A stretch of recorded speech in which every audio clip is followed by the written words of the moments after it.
I don't know if this is the squeeze that was promised or not, but I woke up to alerts on my phone of Medical Properties Trust being up 5% this morning.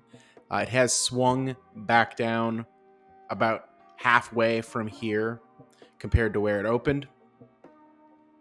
Who knows? It's volatile as heck, could swing either direction from here.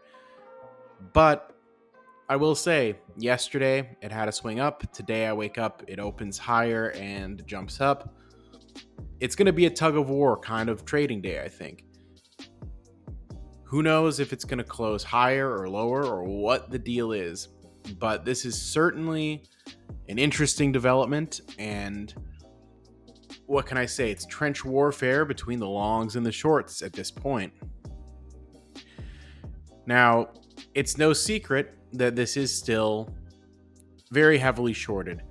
Last data point had it at about 40% sold short. That's in excess of 200 million shares. And of course, the conversation on stock analysis is basically centering around the possibility of a short squeeze. I don't know if we'll see that squeeze to $42 like the one gentleman here seems to think, but certainly those guys at some price will be underwater and compelled to try to close their positions, and we should see some benefit from that. I'm actually kind of shocked that more shorts didn't get out when the stock price was a lot lower. But hey, if everybody timed the market right, there'd never be any opportunities to make money. Now, the 8-cent dividend did get declared, and a lot of people are speculating about how long that's going to last, if they're going to ever start raising it again.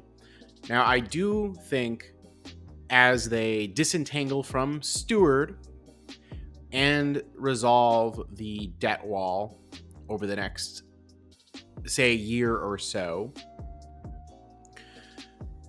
and FFO normalizes, etc., that they're going to look to right size that dividend again and possibly start inching it upward. Now, they may not immediately jump it back up to 15 cents a share. They might go from like 8 to 10 or something like that, kind of a feeler, and gradually move it back up. But they need to make sure they're disentangled from Steward first. That's sort of the covenant of that. And also, there's no point in jacking up the dividend if they've still got this massive debt wall that they need cash to pay down. So I'll be looking at those two things really before we see any kind of increase in the dividend going forward. Now, it's not as though dividends are free money anyway, but I'm going to tell you a little bit about something that is free. Of course, what's free are the 15 stocks that you can get when you sign up to today's sponsor, Mumu, using my exclusive link in the description of the video. Simply sign up using my link, deposit $1,000, and you can redeem up to 15 free stocks using the mobile app. Also, on Moomoo, you get access to some amazing data, also free, and you get more trading indicators than you know how to shake a stick at. Now, me personally, you always see me asking people to draw the lines on the chart. Why not do that with Mumu and trade like a real boss? So back to the valuation of Medical Properties Trust. Like let's exclude the short squeeze and everything else. A normal valuation on the stock is somewhere around 1.2 times book value, somewhere around that level.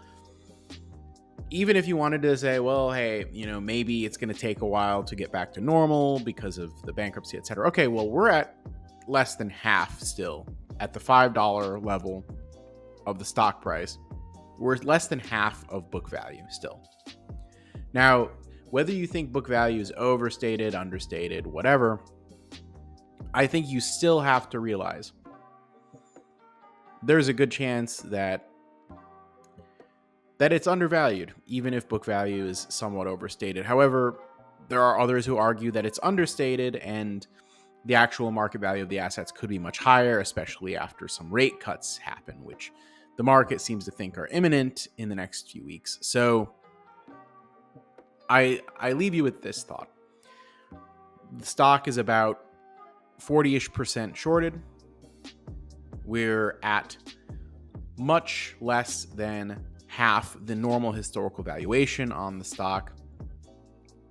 And rates are high, and rate cuts help the stock, and we're possibly looking at that.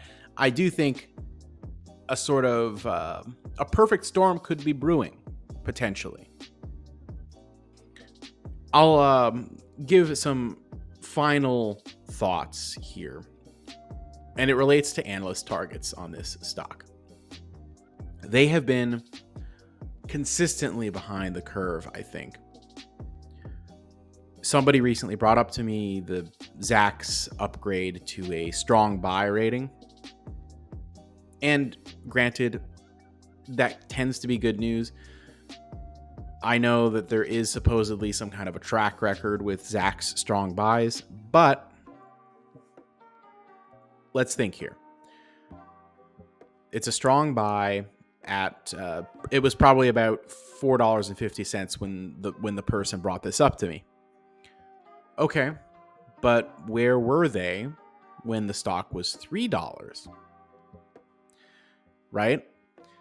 So it's a strong buy at like $4.50, $4.60, but not at $3. Interesting. And at $3, the sentiment was widely negative. I think very few analysts or institutions or anything were willing to be contrarian at that point. At that point where it would have been the smartest to load up. So this is why I like to try to form my own opinions and not just rely on some analyst at some investment bank, rely on Zacks, rely on Seeking Alpha articles or Motley Fool articles, which, right, that's a joke for the record, and try to see it for what it is myself, come to my own conclusions, and it doesn't hurt to check what the other opinions out there are, and if you can find reasons behind those opinions, if they're good reasons, bad reasons, etc., be logical. I like that. Of course, I also like the discussion on Discord where a lot of research gets uncovered. And honestly, there is healthy debate on there. Not everybody on there is in this stock. We have a lot of people on there that are, but there are voices that don't necessarily agree with every point. And even amongst the bulls, you will have people disagree about where the actual valuation should be. And I think that is a good way to suss out the wheat from the chaff, so to speak. Let the cream rise to the top. The good opinions and the good information hopefully wins over the day. If you made it to the end, I'd like to tell you that I appreciate your dedication to the channel. Show it by liking for the algorithm and subscribing for more. Also, my Discord, link in the description, is always free. Also, if you want to support the channel directly, you can become a member, or if you prefer to support it without paying any kind of a monthly fee or anything, you can sign up to Mumu in the description below with my unique link. Signing up helps support the channel, and you get to enjoy benefits like the trading indicators, the free stocks, the 6.8% margin rates, which are better than Robinhood Gold and M1 Plus, as well as some bonus APY on a cash sweep account. Make sure also that you catch me every Saturday, 8 p.m. Eastern, Cashflow Kings Live, and help me get to 500 followers on the X platform. Anyway, when I get to 500 followers on X, I will be doing something very cool. Take it easy, everyone. Have a wonderful day.